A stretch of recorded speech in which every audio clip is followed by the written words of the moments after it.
नमस्कार, मैं हूं विनीत त्रिपाठी और आप देख रहे हैं फरीदाबाद टाइम्स। तो चलिए रुख करते हैं फरीदाबाद की तमाम खबरों की ओर। फरीदाबाद सूरजकुंड स्थित होटल राजहंस में आयोजित भारतीय जनता पार्टी प्रदेश प्रशिक्षण शिविर में अंतिम दिन प्रदेश अध्यक्ष सुभाष बराला ने मुख्यमंत्री मनोहर लाल खट्टर का स्वागत किया। इस मौके पर मुख्यमंत्री ने हरियाणा सरकार के सभी मंत्रालयों की उपलब्धियों का ब्यौरा कार्यकर्ताओं के सामने रखा।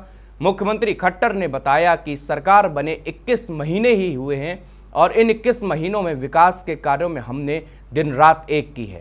ये एक निरंतर चलने वाला ये कार्यक्रम है, बैठकें, प्रशिक्षण, और इसी में से भारतीय जनता पार्टी के कार्यकर्ताओं को एक अपना उत्साह भी मिलता है, उसको नई नई जानकारियाँ मिलती हैं और वो अपने आप को काम करने के लिए हमेशा तैयार रखता है अपने आप को। इस प्रशिक्षण वर्ग का बहुत ही एक उपयोग हम सब कार्यकर्ताओं को होता है। उसमें हर स्तर के कार्यकर्ताओं का अपना प्रशिक्षण होता है।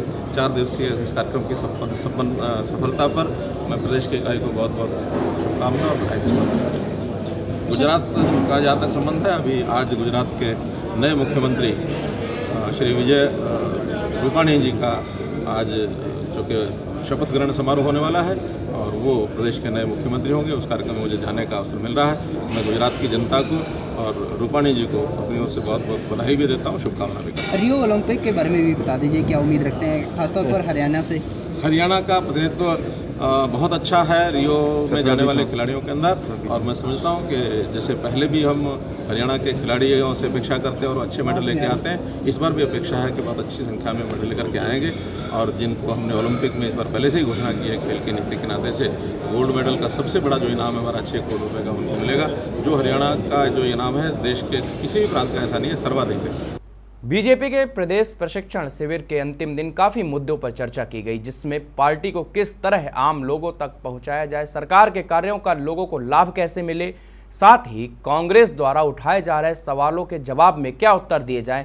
कार्यकर्ताओं को प्रशिक्षण शिविर देते हुए कहा कि कांग्रेस अगला अध्यक्ष कौन होगा ये तो सबको पता है, लेकिन भारतीय जनता पार्टी एक ऐसी जन संगठन है जिसमें ना तो अगला राष्ट्रीय अध्यक्ष बता सकते हैं और ना ही अगला प्रदेश अध्यक्ष।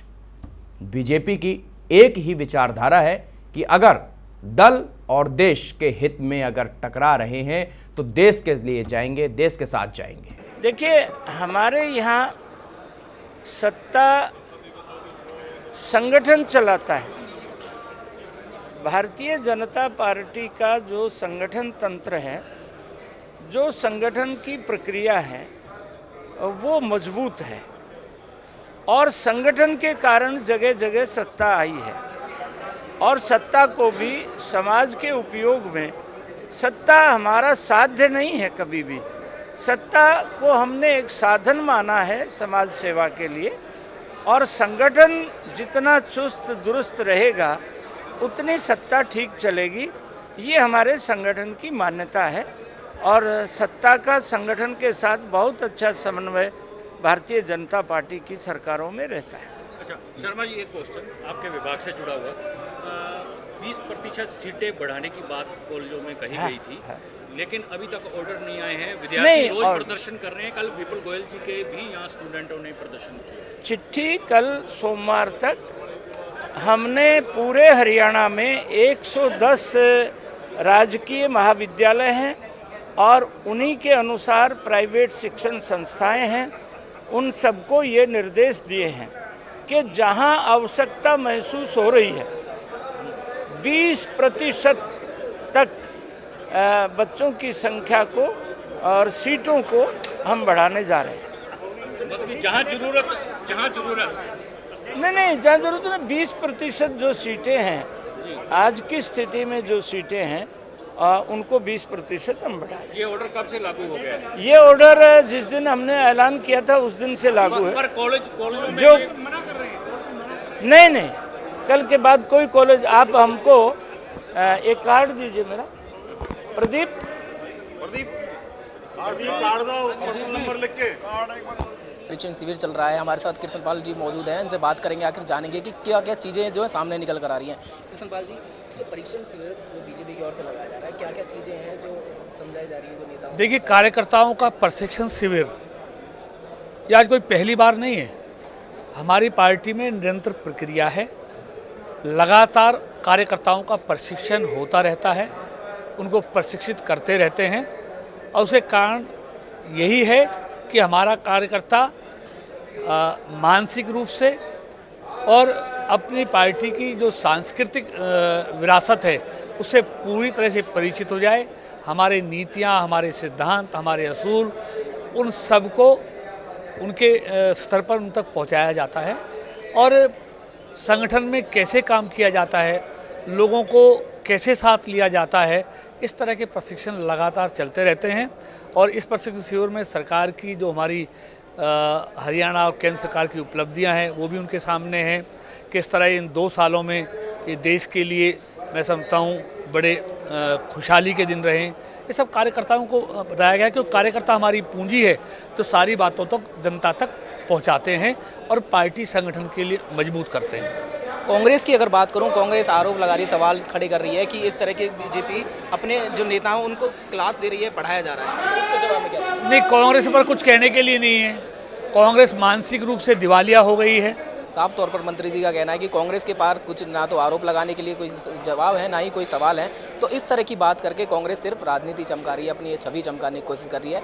उनके पास कोई ऐसा मुद्दा नहीं बचा है जिससे वो अपने दाव को बचा सके। कैमरामैन विक्रम के साथ संदीप गोयल, BBM न्यूज़। औरंगाबाद में चल रही बीजेपी की प्रशिक्षण बैठक में आज लास्ट दिन है, वहाँ पर जो जिस तरह से बीजेपी की कार्यशाला लग रही है, परीक्षा, ये सब तरह की जो जानकारी दी जा रही है, साथ ही साथ बीजेपी डिजिटल करने की जो ऐप्स लॉन्च की थी उसकी जानकारी लेंगे हमारे साथ है बीजेपी के प्रदेश प्रवक्ता राजीव जेटली जी। उनसे जानेंगे आखिर किस तरह की जो बैठक थी, जो प्रशिक्षण शिविर लगाया था, आखिर क्या बातें सामने निकल कर आ रही हैं।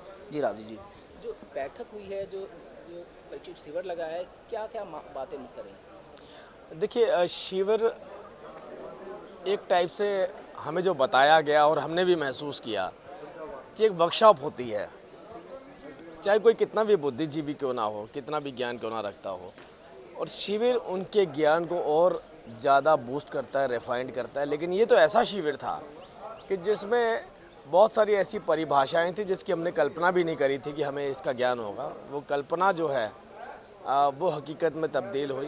राष्ट्रवाद किसे कहा जाता है, कितने तरह के राष्ट्रवाद होते हैं, किन किन देशों में किन वजहों से उनकी राष्ट्रवाद की परिभाषा बदली, तो ये बहुत सारी बातें थी।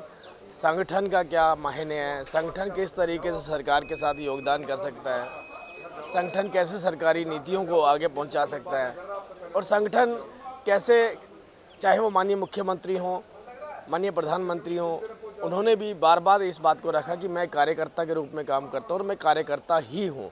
क्योंकि भारतीय जनता पार्टी एक ऐसा संगठन है जिसमें आप ये निर्धारित नहीं करते हैं कि अगला राष्ट्रीय अध्यक्ष कौन हो सकेगा, और राष्ट्रीय पार्टियाँ कुछ ऐसी भी रही हैं जिसमें ये बताया जाता है कि हमारे अगले राष्ट्रीय अध्यक्ष राहुल गांधी जी होंगे। लेकिन भारतीय जनता पार्टी एक ऐसी पार्टी है जिसमें अंतिम कतार में बैठे हुए व्यक्ति को भी राष्ट्रीय अध्यक्ष बनाया जा सकता है। बात करें कि जो शिविर, परीक्षण शिविर था, किस तरह किन किन मुद्दों पे बातचीत हुई, किन की ज़्यादा जो जानकारियाँ निकल के सामने आई हैं, जो कार्यकर्ताओं को समझाया गया, नेताओं को समझाया गया? देखिए सर, बहुत सारे विषय थे। एक आपने अभी चर्चा करी, एक digital Bharatiya Janata party, digital BJP एक ऐप आया है जिसके माध्यम से राष्ट्रीय स्तर के जो कार्यालय और राष्ट्रीय स्तर के जो नेता हैं वो मंडल स्तर के नेताओं के साथ जुड़ जाएंगे। कई बार ऐसी चुनौतियां आती थी कि जो मंडल स्तर पर पदाधिकारी होते थे या कार्यकर्ता होते थे वो ये बताते थे कि जो कार्यक्रम वो कर रहे हैं वो राष्ट्रीय स्तर के नेताओं तक नहीं पहुंचते हैं। तो वो अपने इस ऐप के माध्यम से अपनी सारी चीज़ें अपलोड कर सकते हैं। कोई भी व्यक्ति किसी भी राज्य में बैठ के किसी भी राज्य के किसी भी गतिविधि को देख सकता है। तो जिस तरह का ऐप्स अब बीजेपी डिजिटल की बीजेपी बात कर रही है, कहीं ना कहीं युवाओं को जोड़ने के लिए जिस तरह से लोकसभा चुनावों में, अब आने वाले चुनावों में इसका फ़ायदा मिलेगा? देखिए, सोशल मीडिया का अलग सब्जेक्ट है। ये ऐप भारतीय जनता पार्टी कार्डर बेस ऐप है और इसमें जो भारतीय जनता पार्टी के जितने भी पदाधिकारी कार्यकर्ता हैं केवल वही इससे जुड़ेंगे। हाँ, अगर इसके अलावा भी कोई भारतीय जनता पार्टी की नीति और विचारधाराओं में विश्वास रखता है तो उसे भी आमंत्रण दिया जाएगा, वो भी हमारी पार्टी के साथ इसके माध्यम से जुड़ सकता है। साथ ही अगर मैं विपक्ष की बात करूं, कुछ कांग्रेसी लीडरों ने निशाना सवाल उठाए हैं कि इस तरह की क्लास लगाकर बीजेपी अपने नेताओं को, अपने कार्यकर्ताओं को पढ़ाने रही है, अभी वो कुछ ऐसी बातें करके सवाल निशान खड़े कर रही है, क्या जवाब देंगे? देखिए, कांग्रेस तो मैंने अभी चर्चा के पहले ही बोला था कि आप अभी कांग्रेस के किसी भी कार्यकर्ता से पूछें कि आपका अगला राष्ट्रीय अध्यक्ष कौन होगा तो सबके मुंह से एक ही नाम निकलेगा और वो होगा राहुल गांधी।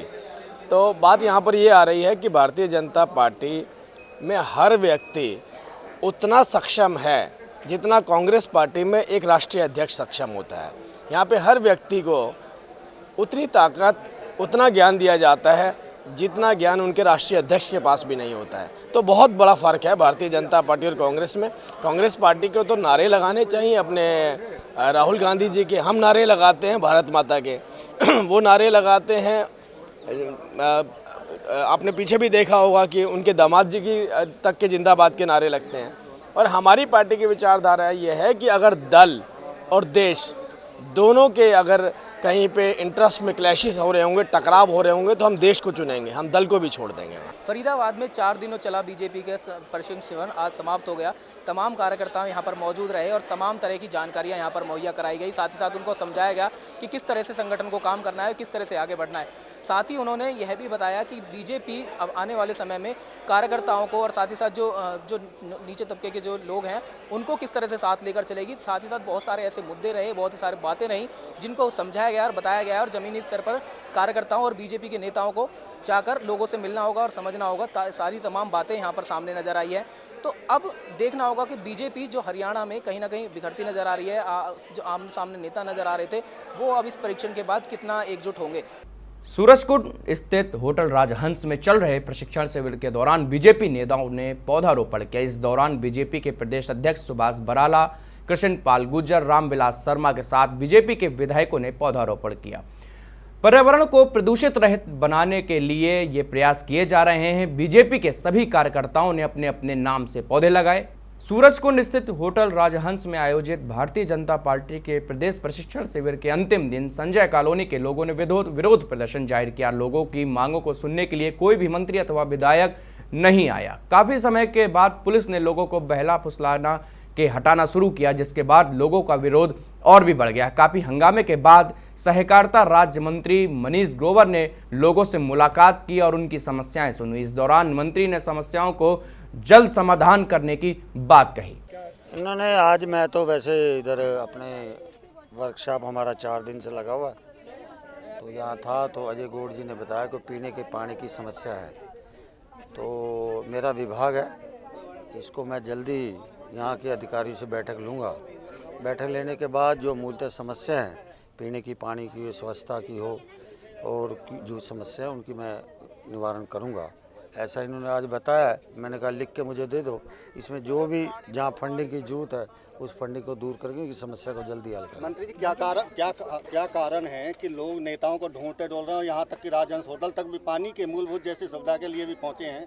क्या कारण है इसके, क्यों नहीं इनकी समस्याओं का समाधान हो पाता? आपको कितनी देर लगी ढूंढने में? 1 सेकंड में आ गए।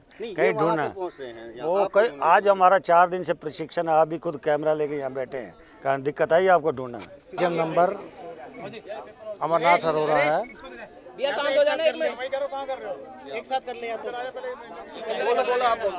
अमरनाथ अरोड़ा, SDM नंबर, गली नंबर 2 A ब्लॉक से हैं हम।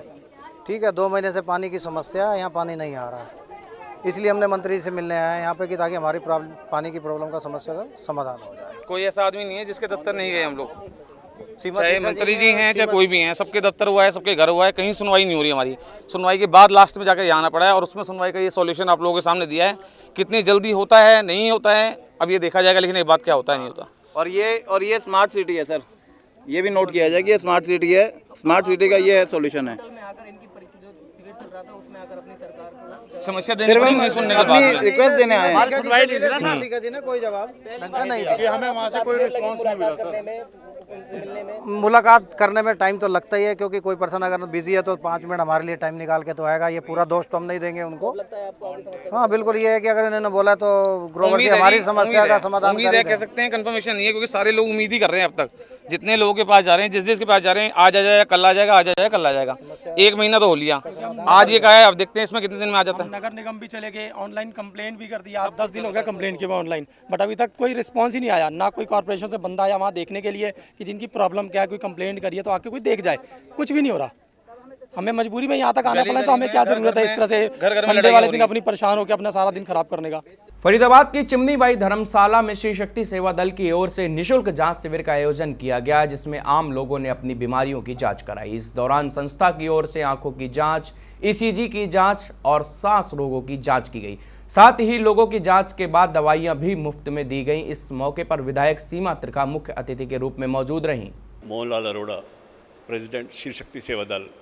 आपको बताते हो, हमारी शक्ति सेवा दल 1982 से सोशल वर्क के काम में लगी हुई है। इसकी स्थापना 1959 में की गई थी। हम रेगुलर हर साल मेडिकल चेकअप कैंप लगाते हैं।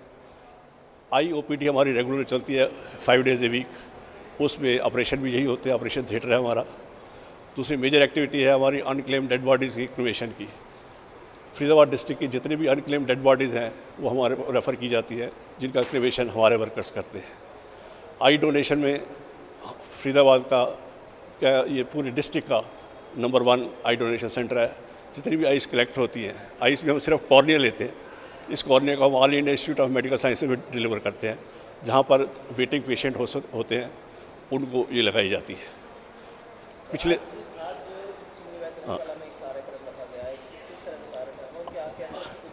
आज का ये मेगा मेडिकल चेकअप कैंप लगा गया है। इसमें हमें ऑल इंडियन मेडिकल एसोसिएशन का सहयोग मिला है। मेडिकल एसोसिएशन से डिफरेंट डॉक्टर्स आए हुए हैं। Doctor Suresh Arora, doctor Haseja, doctor Pankaj Mohan, doctor Sanjay Gupta इत्यादि सारे डॉक्टर यहाँ पहुँचे हुए हैं। और हमें उम्मीद है कि 500 से ऊपर पेशेंट्स का आज चेकअप किया जाएगा। डॉक्टर गुम्बर है, सबसे ज़्यादा रश इस टाइम आप देखोगे तो आइस पे है। डॉक्टर गुम्बर आए हुए हैं, आई स्पेशलिस्ट है फरीदाबाद के, वो आइस देख रहे हैं। और ECG फ्री की जा रही है। मेडिसन्स मेडिकल एसोसिएशन की तरफ से सबको फ्री दी जा रही है। कोई भी मेडिसिन हो सब फ्री दी जा रही है। जो टेस्ट है वो भी फ्री किए जा रहे हैं, किसी से कोई चार्ज नहीं है। हर तरह की बीमारी के स्पेशलिस्ट डॉक्टर मौजूद हैं। तो चलिए वक्त हो चला एक छोटे से ब्रेक का। ब्रेक के बाद पुनः हाजिर होते हैं। The English medium Bohra Public School is located at East Chavla Colony in Ballabgarh. The school is affiliated of Central Board of Secondary Education. The well-qualified and experienced teachers of the school devote all their attention to develop the academic interest and other skills of the students. At the same time, they are particular in enhancing the character building and blossoming the innate skills of the students. Indeed, the Bohra Public School has excellent ambience for the promising students with immense scope for personality development of its students. Needless to add, the school possesses maximum modern facilities of model school. So let your wards join the innovative and favorable climate of Bohra Public School. We welcome you. क्या आप sex समस्याओं से परेशान हैं या परेशान हैं गुप्त रोगों से? क्या आपको परेशान करती है दौरा, मिर्गी, श्वास, गठिया, वायु, सफेद दाग, जोड़ों का दर्द जैसी बीमारियां? तो फिर क्यों होते हो परेशान? क्योंकि हमारे पास है आपकी इन समस्याओं का समाधान। तो चले आइए, सेक्स समस्याओं, शुक्राणु की कमी, धात जाना, निसंतान, ल्यूकेरिया, नामर्दी, बवासीर जैसी बीमारियों के सफल इलाज एवं सुखी विवाहित जीवन के लिए डॉक्टर सागर से मिले। हरियाणा सरकार द्वारा रजिस्टर्ड डॉक्टर सागर क्लिनिक समिति, रसूलपुर फाटक पलवल। संपर्क करें 8397002464। यार ये ऑटो भी ना पता नहीं कब तक आएगा। अरे वो देख लड़की को छेड़ रहा है। वो ऐप दबा FIR।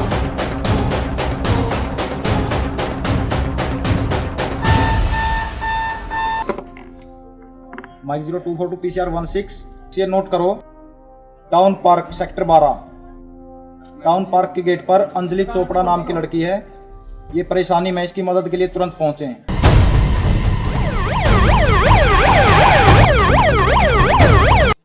हरियाणा पुलिस ने इमरजेंसी रिस्पांस के लिए एक ऐप डेवलप की है, जिसमें कि जब भी आप किसी मुसीबत में हो तो आप इस ऐप का इस्तेमाल करें और आपकी सूचना तुरंत कंट्रोल रूम में पहुंचेगी। ये आप इसमें देख रहे हैं, एक ऐप है FIR, फर्स्ट इमीडिएट रिस्पांस।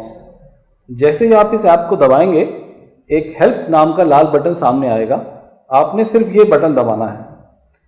जैसे ही आप ये बटन दबाएंगे, आपकी लोकेशन और आपका नाम और आपका एड्रेस तुरंत हमारे कंट्रोल रूम में पहुंच जाएगा और वहाँ पर जो कंट्रोल रूम का स्टाफ है वो आपके नंबर पे फ़ोन करके आपसे संपर्क करेगा।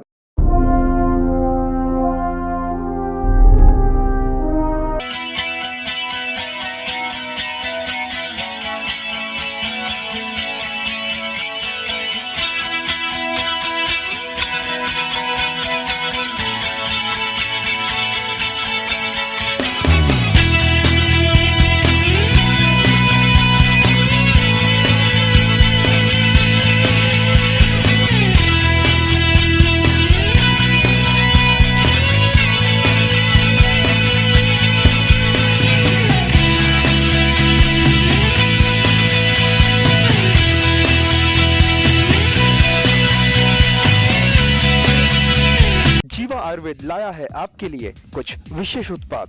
रोगों से लड़ने की प्रतिरोधक क्षमता को बढ़ाने के लिए च्यवनप्राश, हनी व एलोवेरा जूस, जोड़ों के दर्द के लिए पेन काम ऑयल, बालों को स्वस्थ व सुंदर बनाने के लिए ब्लैक पर्ल व नीम शैम्पू, महिलाओं में मासिक स्राव, हार्मोन्स और फर्टिलिटी को संतुलित रखने के लिए नारी सखी कैप्सूल्स, त्वचा के प्राकृतिक निखार व सुंदरता को बढ़ाने के लिए fairness kit, rose water plain, saffron व टर्मरिक क्रीम। तो आज ही जीवा आयुर्वेदा के इन उत्पादों को अपनाएं और अपना जीवन स्वस्थ, सुंदर व सफल बनाएं। लॉग ऑन करें store.jiva.com या संपर्क करें अपने नजदीकी रिटेलर पर।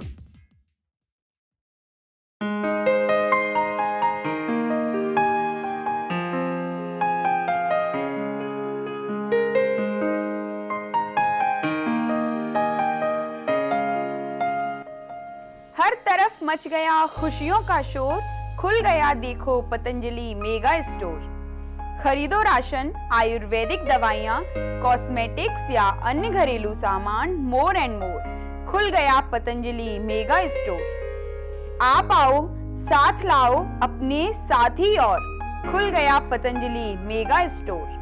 हमारा पता है 5M 113 BK KC road, Dayanand women college के सामने। संपर्क करें mobile number 9818067393, landline number 0129243199।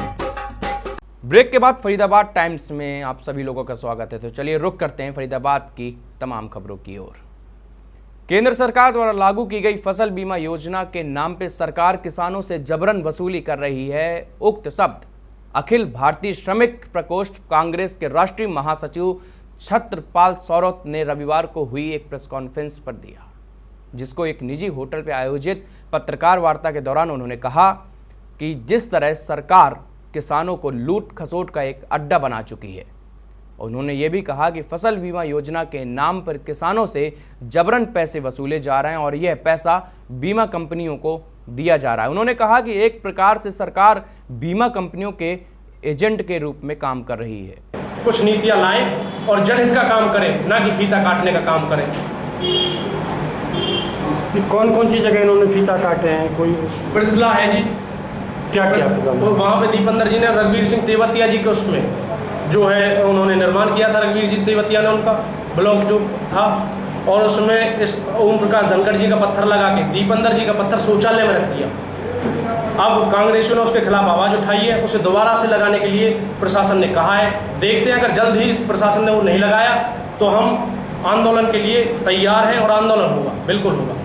Congress की गुरुग्राम लोकसभा प्रभारी ने गुरुग्राम विधानसभा कार्यकर्ताओं की क्लास लगाई और आगामी रणनीति पर चर्चा भी की। कार्यकर्ताओं से पार्टी को मजबूत करने और लोगों की समस्याओं को मुद्दा बनाकर लोगों की लड़ाई लड़ी जाए, उसके लिए रणनीति बनाकर चर्चा की गई। और बीते दिनों में हुए महाजाम को कांग्रेस मुद्दा बना के वोट बैंक की राजनीति शुरू करना चाहती है और गुरुग्राम वासियों की समस्याओं का मुद्दा बनाकर जनता में कांग्रेस के खोए हुए वजूद में अपना वोट बैंक को दोबारा पाने की कवायद शुरू कर दी है। कांग्रेस और बीजेपी के बीच शहमात का खेल शुरू हो चुका है। महाजाम के मुद्दे पर कांग्रेस सियासी दांव खेलकर जनता में कांग्रेस के वोटों को मजबूत करना चाहती है। कार्यकर्ता सम्मेलन है यहाँ पे गुड़गांव के अंदर, बहुत सारे कांग्रेस पार्टी के सारे वर्कर्स आए हैं और आपस के अंदर सारी जैसे वर्कशॉप होती है सब अपना बात कर रहे हैं कि किस तरीके से आगे पार्टी की नीति बढ़ाई जाए और ग्रास रूट लेवल पे और कैसे स्ट्रेंथन करी जाए कांग्रेस पार्टी। बीजेपी की कैसे देन है, सरकार किसकी है?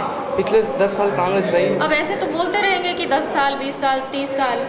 बीजेपी जो उनको एक शोभा नहीं देता, गवर्नमेंट में है, सरकार में है, और जो उनका रिस्पॉन्स होना चाहिए वो एक रिस्पॉन्सिबिलिटी के साथ, जिम्मेदारी के साथ जवाब देना चाहिए। इस तरीके से वो आज ऑपोजिशन में नहीं है, वो आज सरकार में है। उनकी जवाबदेही अगर किसी की बनती है तो उनकी बनती है। अजय यादव हमारे पार्टी के वरिष्ठ नेता हैं हमारे हरियाणा में, और मैं बहुत खुश हूँ कि वो वापस कांग्रेस पार्टी में आए।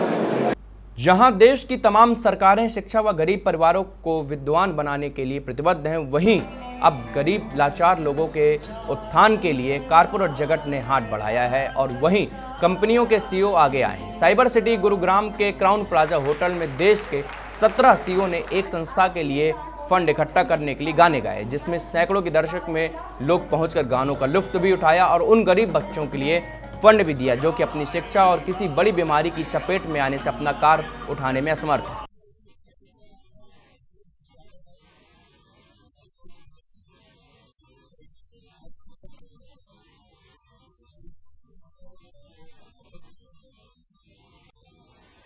फाउंडेशन काफ़ी बच्चों के लिए फंड रेज करते हैं ट्रीटमेंट के लिए।